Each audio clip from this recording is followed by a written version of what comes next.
Yang berikutnya harus realistis. Yang selanjutnya adalah realistis. Apa itu realistis? Ya, realistis itu ya sesuai dengan kemampuan kita, sesuai dengan kemampuan.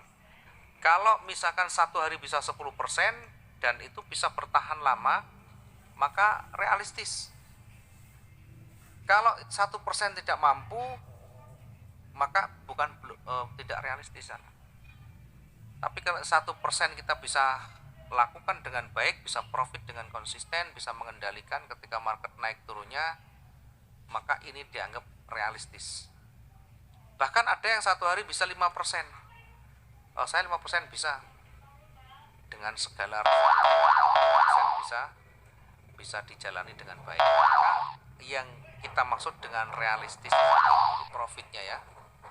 Yang saya maksud dengan realistis di sini adalah sesuai dengan kemampuan, pengalaman dan keahliannya.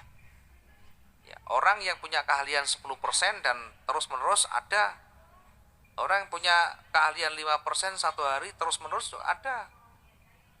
Jadi sesuaikan dengan kemampuan kita ya. Kalau kita tidak mampu dengan 1% ya jangan memaksa. Pakai 0,5% per hari. Kalau kita mampu dengan 2% ya silakan. Sehingga kemampuan realistis ini sesuai dengan kemampuan ya. Tidak bisa kita samakan.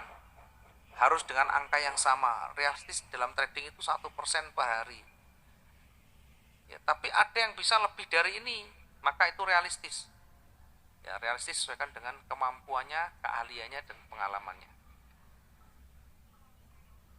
Ini yang harus kita pahami. Yang selanjutnya masih berkaitan dengan psikologi trading ya. Jangan lupa disiplin dan komitmen.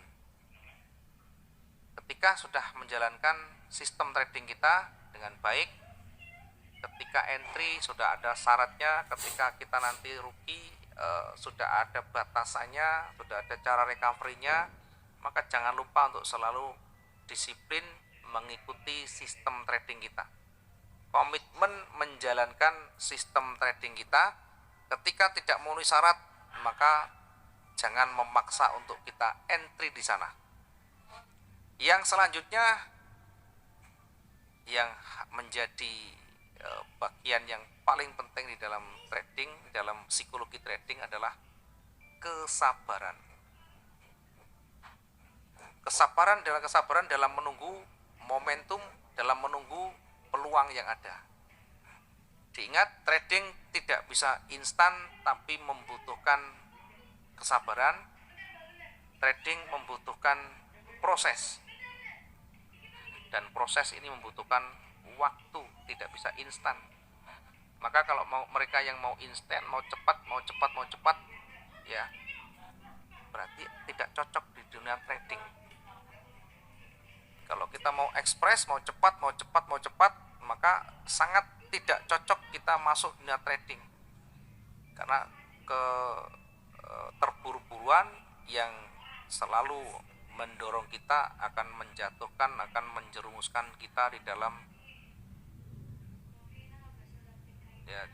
kerugian yang berkepanjangan nantinya. Bahkan bisa jatuh MC dalam waktu cepat. Maka kesabaran menunggu peluang ini adalah mutlak harus kita lakukan. Kemudian menjalani prosesnya, latihan terus-menerus, skillnya diasah tadi.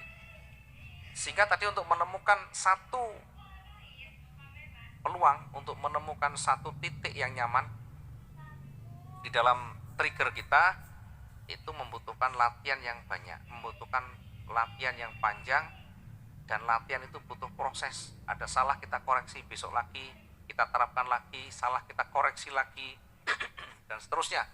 Dan tentu itu tidak bisa singkat, maka butuh waktu. Oke, dari sekian banyak ini silakan direnungkan nanti malam ini. Bagi teman-teman yang sudah banyak pengalaman trading sekalipun, silakan dikembalikan pada posisi awal dulu ya.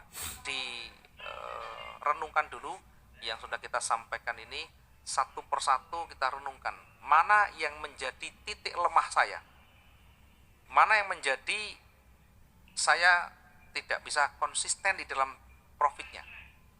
Ya, dari sekian yang saya sampaikan tadi, dari A sampai Z tadi, pasti ada di antara di situ yang tidak terpenuhi. Nah, baru nanti besok kita akan bahas kembali di materi selanjutnya. Kita akan membahas lagi terkait dengan sistem trading, terkait dengan teknikalnya, terkait dengan cara membaca pasar ya.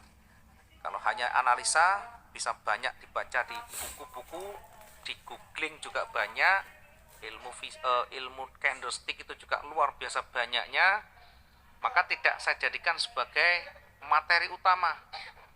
Ya, materi utama tetap berkaitan dengan kontrol emosi, tetap berkaitan dengan pengendalian diri.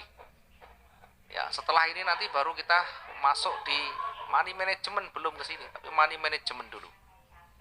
Ya, money management ini berkaitan dengan bagaimana mengendalikan modal kita, bagaimana kontrol dari kerugian yang sudah kita derita, sehingga ketika masuk atau ketika entry mau naik mau turun sudah ada ketenangan di sana, sudah ada persiapan di sana ya. Tidak bisa kita hanya mengandalkan pada analisa. Ya, analisa mungkin hanya menyumbangkan sekitar 20% saja. Hanya menyumbangkan 20% saja. Sisanya dari mana sisanya? Ini dari psikologi, dari money manajemennya. Sekali lagi nanti perbanyak money management, perbanyak recovery. Karena ketika kita entry salah, sudah siap nanti.